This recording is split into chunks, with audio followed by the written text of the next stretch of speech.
오늘 이 시간 우리에게 주시는 하나님 말씀은 구약성경 느헤미야서 8장 말씀입니다. 구약성경 737쪽 정도에 있습니다. 느헤미야서 8장 1절부터 12절까지 말씀을 봉독해 드리겠습니다. 이스라엘 자손이 자기들의 성읍에 거주하였더니 일곱째 달에 이르러 모든 백성이 일제히 수문 앞 광장에 모여 학사 에스라에게 여호와께서 이스라엘에게 명령하신 모세 율법책을 가져오기를 청하매 일곱째 달 초하루에 제사장 에스라가 율법책을 가지고 회중 앞 곧 남자나 여자나 알아들을 만한 모든 사람 앞에 이르러 수문 앞 광장에서 새벽부터 정오까지 남자나 여자나 알아들을 만한 모든 사람 앞에서 읽음에 뭇 백성이 그 율법책에 귀를 기울였는데 그때 학사 에스라가 특별히 지은 나무 강단에 서고 그의 곁 오른쪽에 선 자는 마띠대와 스마와 아나야와 우리야와 힐기야와 마아세야요 그의 왼쪽에 선 자는 부다야와 미사엘과 말기야와 하숨과 하스바다나와 스가랴와 무술람이라. 에스라가 모든 백성 위에 서서 그들 목전에 책을 펴니 책을 펼 때에 모든 백성이 일어서니라. 에스라가 위대하신 하나님 여호와를 송축하며 모든 백성이 손을 들고 아멘 아멘 하고 응답하고 몸을 굽혀 얼굴을 땅에 대고 여호와께 경배하니라. 예수아와 바니와 세레바와 야민과 악굽과 사부대와 호디야와 마아세야와 그리다와 아사랴와 요사밧과 하난과 불리야와 레위 사람들은 백성이 제자리에 서 있는 동안 그들에게 율법을 깨닫게 하였는데 하나님의 율법책을 낭독하고 그 뜻을 해석하여 백성에게 그 낭독하는 것을 다 깨닫게 하니 백성이 율법의 말씀을 듣고 다 우는지라. 총독 느헤미야와 제사장 겸 학사 에스라와 백성을 가르치는 레위 사람들이 모든 백성에게 이르기를 오늘은 너희 하나님 여호와의 성일이니 슬퍼하지 말며 울지 말라 하고 느헤미야가 또 그들에게 이르기를 너희는 가서 살진 것을 먹고 단 것을 마시되 준비하지 못한 자에게는 나누어 주라. 이 날은 우리 주의 성일이니 근심하지 말라. 여호와를 인하여 기뻐하는 것이 너희의 힘이니라 하고 레위 사람들도 모든 백성을 정숙하게 하여 이르기를 오늘은 성일이니 마땅히 조용하고 근심하지 말라 하니 모든 백성이 곧 가서 먹고 마시며 나누어 주고 크게 즐거워하니 이는 그들이 그 읽어 들려준 말을 밝히 알미라. 아멘. 이는 하나님의 말씀입니다. 하나님께 감사합니다. 오늘 성령 강림의 네 번째 주일 맥주 감사 주일 예배에 참여한 여러분 모두에게 말씀을 통해 하나님의 지금까지 인도하심 또 앞으로의 인도하심을 희망하는 믿음의 체험이 충만하시기를 주의 이름으로 축원을 드립니다. 출애굽기 23장 16절에 보면 맥추절을 지키라. 이는 내가 수고하여 밭에 뿌린 것에 첫 열매를 거둠이니라 라고 기록이 되어 있습니다. 보리 또는 밀 농사의 첫 열매를 드리면서 하나님의 은혜를 감사하는 것, 이게 구약에 기록되어 있는 맥추절의 기원이라고 볼 수가 있겠습니다. 맥추절은 또 여러 이름으로도 이게 혼용이 되기도 하고 또 연결이 되어 있습니다. 몇 가지 내용이 있는데요. 맥추절, 그 다음에 칠칠절 또는 초실절 또는 오순절과 관련이 있는 절기가 되겠습니다. 당연히 밀이나 보리를 추확한 다음에 하나님께 첫 열매를 드리는 그런 감사절기니 첫 열매의 날이라고도 표현이 됩니다. 또한 유월절이 지나고 7번째 주째 지켰다고 해가지고 칠칠절이라 그렇게 부르기도 합니다. 또 당연히 농사의 첫 소산을 바치는 뜻으로 초실절이라 그렇게도 부릅니다. 또 신약의 말씀과 내용과 연결을 해보면은 유월절 또 연결되어 있는 무교병을 먹는 무교절, 떡을 먹는 둘째 날부터 계산해 가지고 50일째 지켰기 때문에 오순절이라 그렇게도 부르게 되겠습니다. 어쨌든 매년 7월 첫째 주일이 되면 한국의 대부분의 교회들이 이 전통적으로 맥주 감사 주일을 지키고 있습니다. 맥추절 그러면은 이것은 구약 성경에 있는 것처럼 이스라엘 백성들이 반드시 예루살렘 성에 올라와서 지켜야 되는 3대 절기가 있는데 그 중에 한 절기입니다. 가장 큰 축제가 유월절이죠. 그리고 붙어있는 무교절, 한 묶음으로 이야기가 됩니다. 그 다음에 맥추절이고 그리고 장막절, 수장절이라고 불리고 있는 그 절기가 되겠습니다. 그러니까 이 맥추절 절기는 분명하게 구약 성경의 이스라엘의 3대 절기 중에 하나로 기록이 되어 있고 또 그렇게 전해지고 있습니다. 그래서 사람들이 그런 질문을 하는 사람들이 있습니다.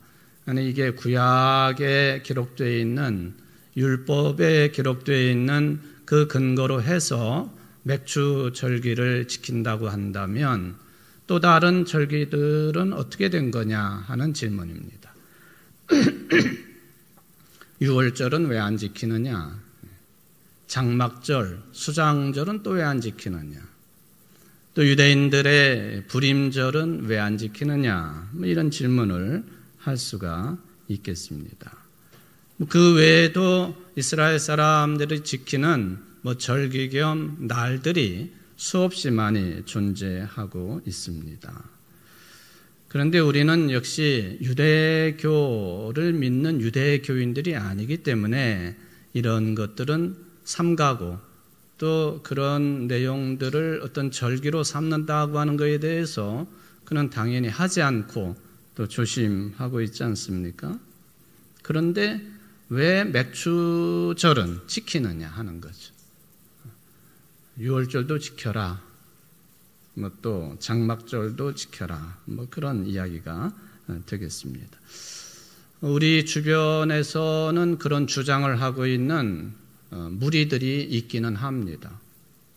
그게 누구냐 하면은 하나님의 교회 같은 데죠. 이단들이 유월절에 대해서 매우 강조를 하고 있는 것을 확인을 해볼 수가 있는 것이죠. 자, 유월절은 지키지 않으면서 맥주절은 지키느냐라고 할 때에 제가 이제 오순절까지 몇 가지 이제 개념을 말씀을 드렸는데 예수 그리스도의 구속 사역이라고 하는 신앙 관점으로 볼 때에는 이게 구약 성경의 절기들이기는 하지만은 예수님의 구속 사역의 과정과 이 절기들은 이게 다 포함이 되어 있다는 거죠. 그런 차원에서 어떤 절기라도 이 구속사적인 관점에서 해석하고 받아들이는 것은 마땅히 신앙의 일이고 또 성서 전체를 꿰뚫는 그런 관점이 되겠다 하는 것을 먼저 말씀을 드리게 됩니다. 그것을 한번 생각을 해보도록 할까요? 여러분, 예수님이 어떤 절기에 돌아가셨나요? 유월절 절기에 돌아가셨죠. 유월절 절기 때 수많은 사람들이 예루살렘에 모여 있을 때에 예수님은 십자가에 달려 돌아가셨습니다. 그러면은 예수님은 언제 그러면은 부활하셨느냐를 따져보면요. 유월절이 지나고 첫 안식일 다음 날, 이게 오늘 우리가 지키고 있는 초실절 개념인데요. 첫 곡식을 하나님께 감사함으로 바치는 이 초실절에 부활하셨습니다. 그렇게 절기와 관련되어서 정리를 해볼 수가 있겠습니다. 그리고는 부활하시고 승천하셨고, 그리고는 신약 성경의 기록대로 보면은 오순절 절기 때에 예수님은 성령님을 보내주셨습니다. 그거는 성경에 다 기록되어 있는 내용 아닙니까? 오순절, 이것도 또 추실절과 관련되어 있는 맥추절 이 기념, 또 축제와 관련이 있는 절기다라는 것이죠. 그러니까 예수님이 6월절에 돌아가시고 맥추절 절기와 관련이 되어 있는 그런 초실절, 그리고 그때 부활하시고 오순절 절기 때 맥추절 절기 중간에 또 성령님을 보내시고, 그러니까 구약 성경에 기록되어 있는 절기들이지만은 예수님을 믿는 그 믿음의 어떤 흔적에 따라서 연결을 해보면, 뭐 6월절을 왜 안 지키느냐, 뭐 수장절을 왜 안 지키느냐, 그런 질문도 가능하겠고, 또 그래서 6월절을 지키는 무리들이 있기는 하지만 그는 다 사실은 곁다리들이고요.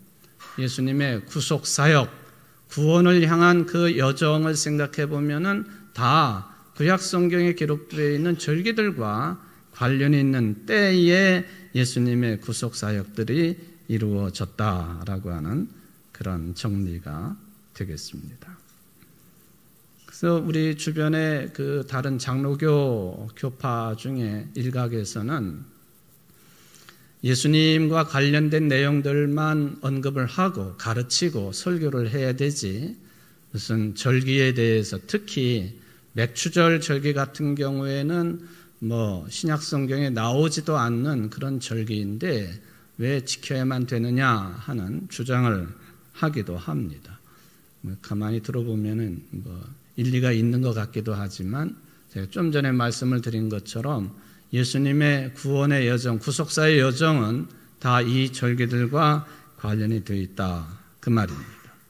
하여튼 우리 한국 교회들이 대부분이 오랫동안 지켜온 맥추 감사 주일입니다. 여기서 보리를 추수했느냐, 밀을 추수했느냐, 그것도 중요한 내용이겠지만 핵심적인 것은 그거예요. 추수했다는 것. 추수했고 그것 때문에 감사하고 기뻐한다는 거죠.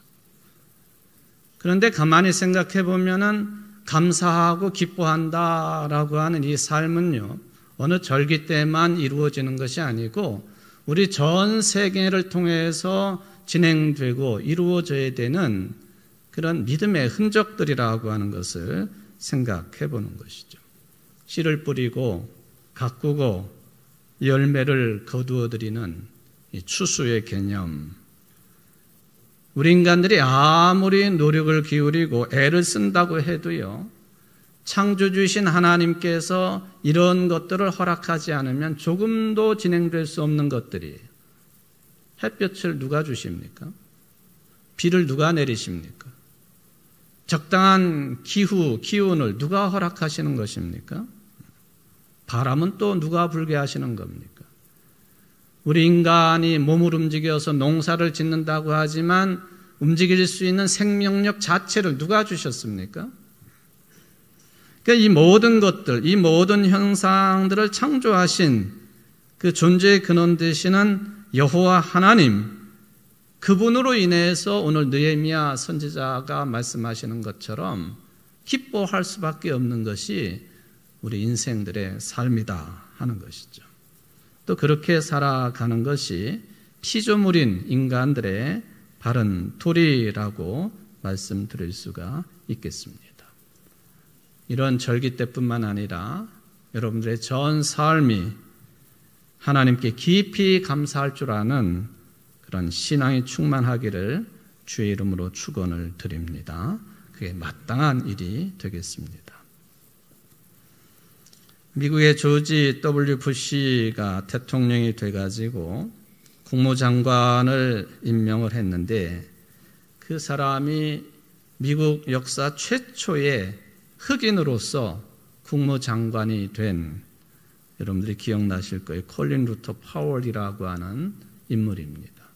중남미의 자메이카 출신으로서 이민자 2세로 뉴욕의 할렘가에서 성장을 한 사람입니다.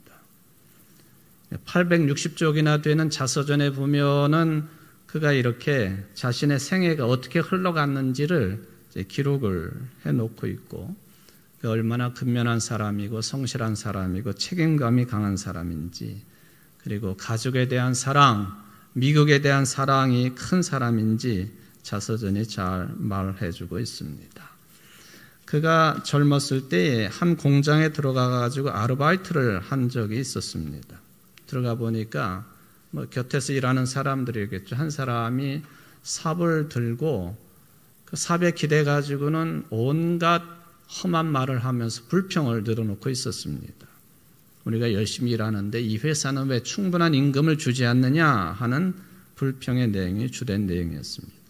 근데 그 옆에 보니까 다른 한 사람은 삽을 들고 열심히 도랑을 파고만 있었습니다. 그렇게 지내다가 한참 뒤에 몇 해가 지난 뒤에 또다시 그 공장에 들어가가지고 아르바이트를 하게 되었는데, 불평하던 사람은 여전히 삽에 기대가지고 또 불평을 하고 있고, 또 그 옆에 있던 사람을 찾아보니까 그 사람은 지게차를 운전하는 사람이 되었습니다. 땅을 파던 사람에서 지게차를 운전하는 사람이 되었습니다. 또 몇 년 뒤에 다시 똑같은 공장에 들어가가지고 또 일을 했는데, 삽에 기대해서 불평만 하던 그 사람은 원인 모르는 병으로 인하여서 장애인이 되었고 일을 할 수 없는 사람이 되었다. 반면에 열심히 말없이 땅을 파고 지게차를 운전하던 그 사람은 그 회사의 사장이 되었더라. 그런 내용이 있습니다.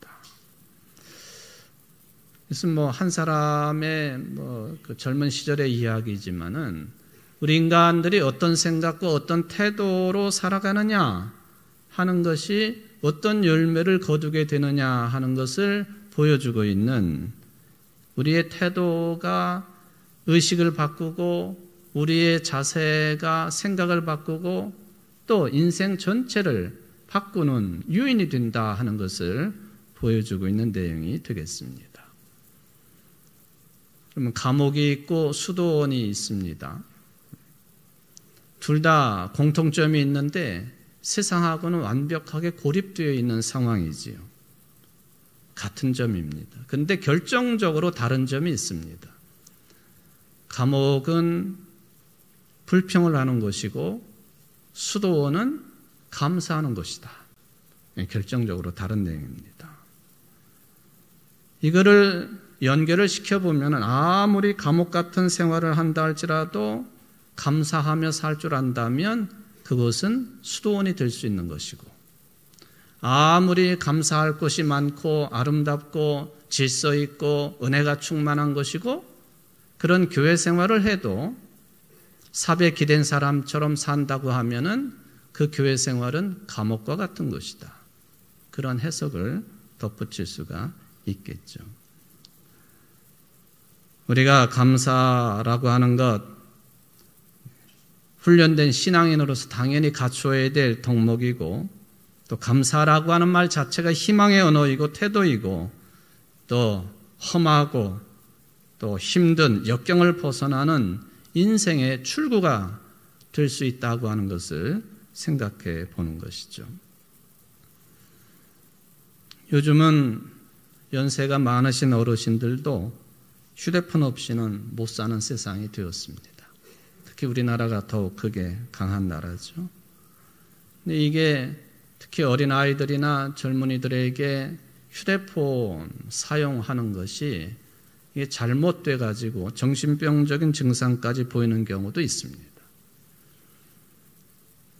초등학생 남자아이를 둔 집안에서 이 휴대폰을 너무 심하게 사용을 하니까 그것을 이제 부모가 중지를 하니 폭력을 휘두르고 부모에게 폭력을 휘두르는 것이죠.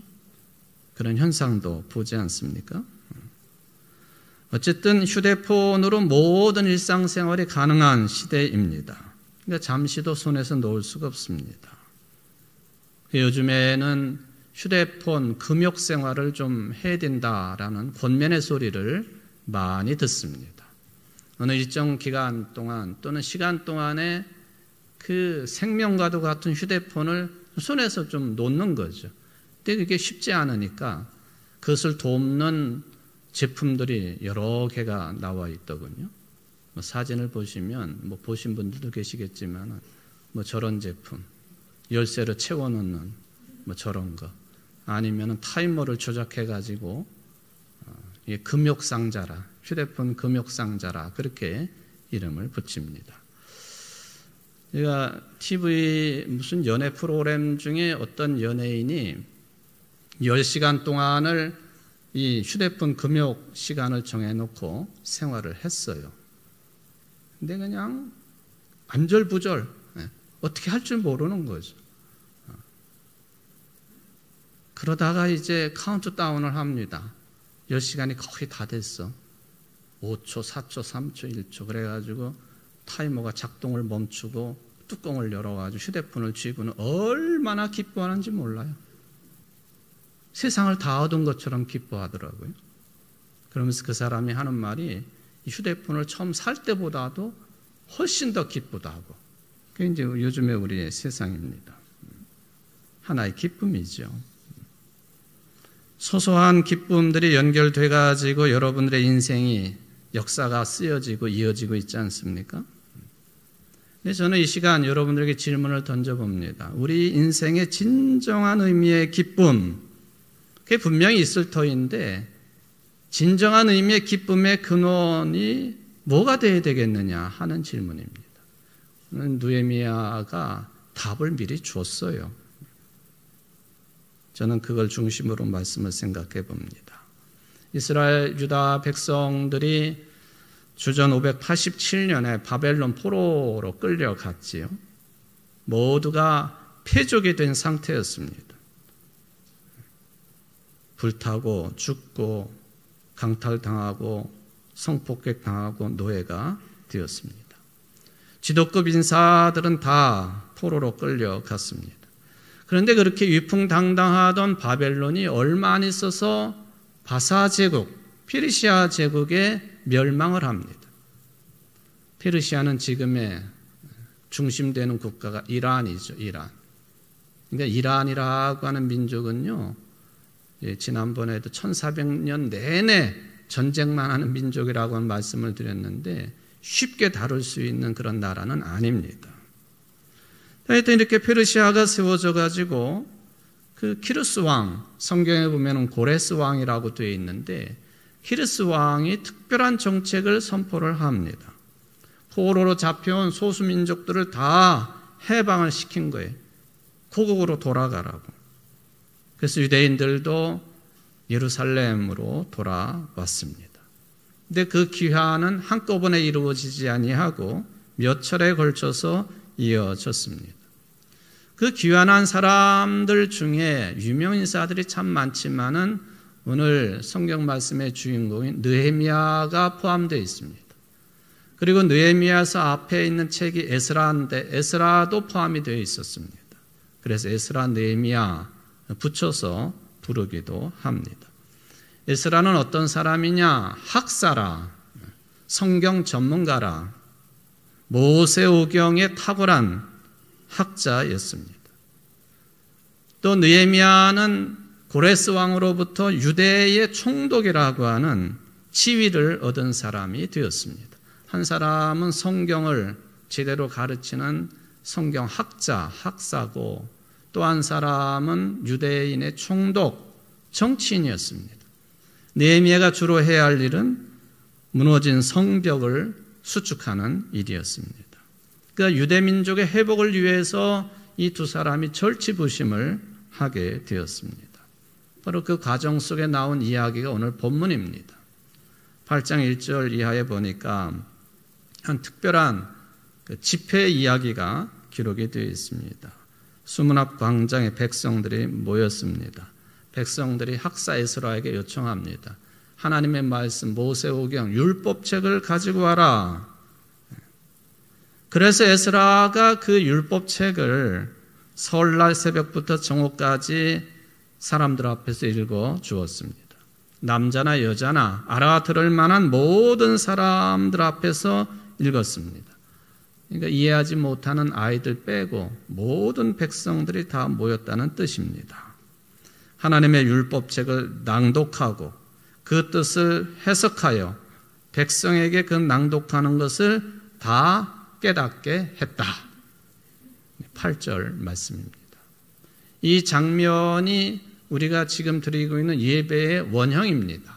백성들이 다 무릎을 꿇고 엎드린 장면, 예배라고 하는 한자어가 엎드린다라는 뜻이 있지 않습니까? 이게 이제 예배가 어떤 모습이냐 하는 것을 보여줍니다. 읽고 해석하고 그랬더니 백성들이 깨달았다. 낭독도 중요한 거고 또 설교를 비롯한 해석은 어쩌면 더 중요하다고 볼 수가 있겠죠. 이렇게 하나님의 말씀이 낭독되어지고 해석이 되고 그리고 백성들이 깨달음을 얻게 되니까 9절에 보니까 백성들이 다 울게 되었습니다. 말씀을 들었죠. 해석도 들었죠. 깨닫게 되었죠. 자기 자신들을 돌아보게 되었다는 뜻입니다. 자기 자신을 성찰하게 되면은 내가 무엇을 잘못했는지를 확인하게 되고 뉘우치게 되고 그러면 당연히 자연스럽게 눈물이 흐르게 되어 있다는 것이에요. 여러분들도 마찬가지일 것입니다.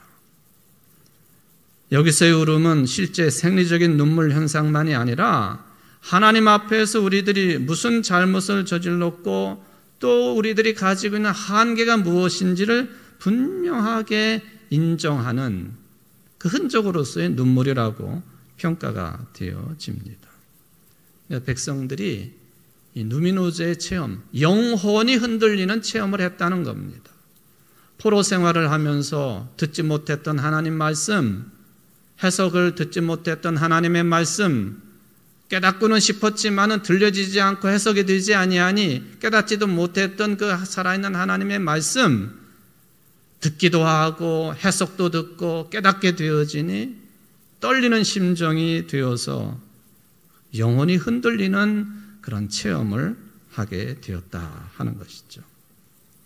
마치 누가복음에 있는 탕자가 쥐엄나무 열매도 먹지 못하는 그런 상태에서 내가 아버지의 집으로 돌아가야만이 살겠다 하는 그런 결단을 내리고 아버지 앞에 갔던 것처럼 그 바로 둘째 아들의 심정이 지금 에스라의 설교를 듣는 예루살렘의 심정, 예루살렘 사람들의 심정과 비슷했을 것이라고 생각해 봅니다. 하나님의 사랑을 다시 깨닫게 된 겁니다.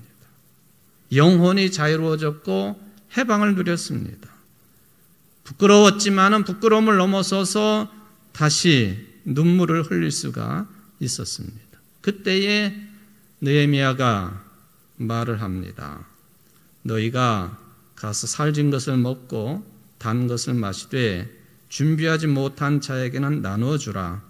이 날은 우리 주의 성일이니 근심하지 말라. 여호와로 인하여 기뻐하는 것이 너희의 힘이니라. 그냥 어떻게 주체할 수 없는 눈물을 흘리며 있는 이 백성들에게 그냥 울게 내버려 둘 수는 없었던 것이죠. 백성들에게 또 다른 깨달음을 줍니다. 더 중요한 기쁨이 있으니 여호와로 인하여 기뻐하는 것이 너희들의 힘이다. 이거를 느헤미야가 선포를 했습니다. 특별히 그날은 주의 성일이었습니다.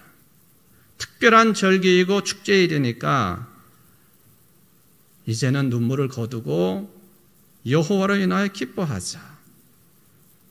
먹어라. 단 것도 먹어라. 아직 미처 준비하지 못한 사람들에게는 가지고 있는 것을 나누어 주어라. 온전한 의미의 축제를 진행해라 라고 하는 그 개념이 되겠습니다. 도대체 여호와로 인한 기쁨, 그게 어떤 개념일까? 간단합니다. 우리는 휴대폰이 기쁨의 근원이라고 생각할 수도 있고 돈이 그럴 수도 있고 권력이 그럴 수도 있고 사람 관계가 그럴 수도 있는데요. 우리 그리스도인 하나님의 자녀들의 기쁨의 근원은 오로지 살아계신 하나님 여호와 한 분뿐이시다. 그 뜻입니다. 이것을 신약 성경의 신앙 관점으로 바꿔서 표현하면은 우리들의 기쁨의 근원은 예수 그리스도 한 분이시다. 그런 뜻입니다.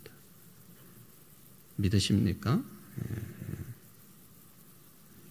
물론 좋은 짝을 만나고 삶이 풍요로워지고 또 좋은 친구들이 생기고 나빴다가 좋아지고 병 때문에 고생하다가 치료가 되고 다 기쁜 일이에요.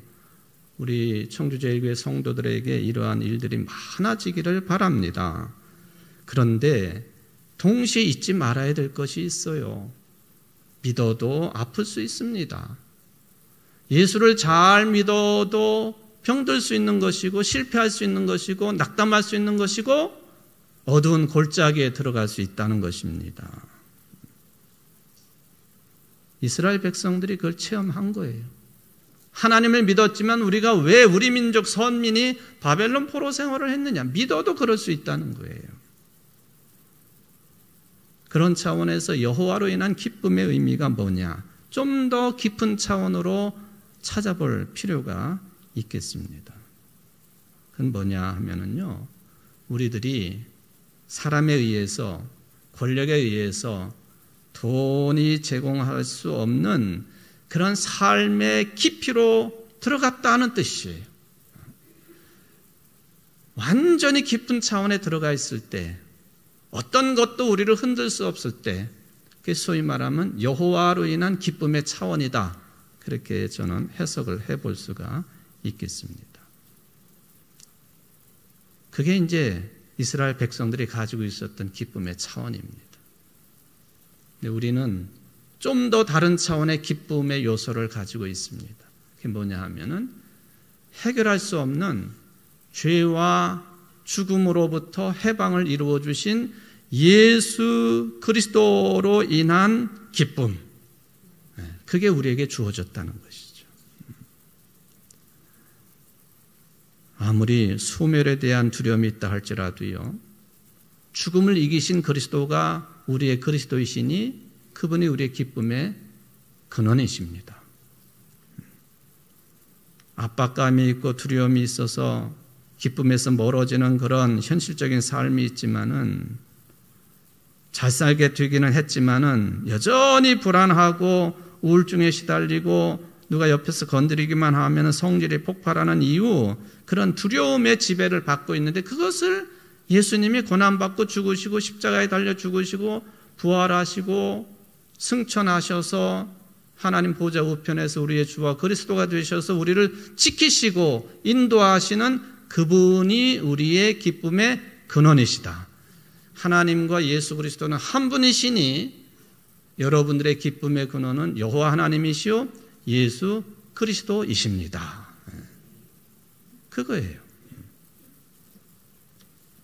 요한복음에 보면은 그 예수 그리스도를 로고스, 말씀으로 오셨다고 기록을 해 놓았습니다. 매우 철학적인 개념이기는 하지만은 그게 얼마나 중요한 일입니까? 제가 우리 교단 대표로 대한성서공회 이사 활동을 지금도 하고 있습니다. 1년에 2번 이사회를 하는데, 갈 때마다 대한성서공회가 전 세계에 아직도 자기 나라 말로 성경을 가지고 있지 못하는 그런 부족이라든지 한 나라라든지 그 나라의 언어로 성경을 번역해가지고 반포하는 사업을 열심히 하고 있습니다. 전 세계에 돈 많은 나라도 하지 못하는 일을 우리 대한성서공회가 하고 있죠. 그때마다 동영상으로 그 성경을 받아든 현지인들의 모습을 보여줍니다. 펄펄 뛰고 그냥 눈물을 펑펑 흘리고 얼싸안고 한 개인이 수억씩 헌금한 거 가지고 책을 만들어내고, 한 교회가, 어느 교회는 1년에 7억 5억씩 그 일을 위해서 헌금을 하면은 그걸 가지고 성경을 찍어내서 성경이 없는 나라, 자기네라 말로 성경을 읽지 못하는 사람들에게 보여줍니다. 말씀이 기쁨의 근원인 거죠. 하나님과 예수 그리스도가 기쁨의 근원인 거예요. 그게 바로 여호와 하나님으로 인한 기쁨이요 예수 그리스도의 복음으로 인한 기쁨입니다. 여러분들은 그 기쁨을 마음껏 누리고 계시나요? 누리시기를 바랍니다. 자, 이런 기쁨의 근원 되시는 분과 하나 되어 살아가는 사람들에게는 책임이 있습니다. 뭐냐 하면은 그 기쁨을 세상 사람들과 나누는 일입니다. 우리들끼리만 기뻐해서는 안 된다는 것이죠. 여러분, 그 이도류라고 하는 단어를 들어보신 적이 있으신가요? 일본에서 나온 말이라고 알려져 있는데, 칼 두 자루를 쥐고 있다, 그런 뜻이에요. 두 자루의 칼. 검도할 때도 사용되는 용어이기도 하지만, 긴 칼하고 짧은 칼, 두 자루의 칼을 마음대로 사용할 수 있는 그런 실력이 있는 사람 이야기할 때 이도류라 그렇게 부르죠. 요즘에 이도류에 해당되는 사람으로요, 미국의 프로야구 LA 다저스에서 활동하고 있는 일본 선수가 있어요. 키가 193cm인가 그래요. 신체적으로 전혀 뒤지지 않아요. 근데 지금 야구에서 뭘 하고 있죠? 투수. 그 다음 장면을 보시면 뭘 하고 있죠? 타자. 이 양반은 나이가 30살인데요. 이게 160kg가 넘는 구속을 가지고 있어요. 투수로서. 그리고 미국의 전설적인 야구 선수인 베이비 루스와 비견되기도 하지만 넘어설 겁니다. 세계적인 선수예요. 투타의 모든 면에서 아주 절정기를 보여주고 있는 일본 선수. 이름이 뭐게요? 오타니 슈헤이라고 하는 사람. 이 사람을 이도류라고 불러, 이도류. 저는 저 선수도 대단한 선수지만은 같은 팀에서 뛰고 있는 우리나라 선수도 있거든요. 혜성 같은 김혜성 선수. 저는 가끔 그 김혜성 선수 그 안타 치고 도루하고 하는 이런 장면을 저는 야구를 할 줄도 모르고 좋아하지도 않지만 그 선수 때문에 봐요. 화면을. 근데 이도류. 마치 말씀이 양날이 선 말씀의 검을 이야기하는 것처럼 이게 우리들의 기쁨의 삶은 나도 기뻐해야 되지만은 세상 사람들도 기쁘게 해주는 역할이에요. 예수님께서 가나의 혼인잔치에 가셔서 포도주가 떨어진 그 잔치에 물을 가지고 포도주를 만드셔가지고 세상에 기쁨을 주신 것처럼 나만 기뻐하는 게 아니라 세상에 나가서도 기쁨의 삶을 영향을 줘야 된다 하는 그런 이야기가 되겠습니다. 이게 우리의 책임입니다. 책임. 감사와 기쁨 나누어져야 되고 영향을 끼쳐야 된다는 것이죠. 코이라고 하는 물고기 이름을 아십니까? 코이. 이것도 제가 오늘 일본 얘기를 좀 하는데요. 일본에서 코이 그러면 비단잉어를 칭해요. 코이.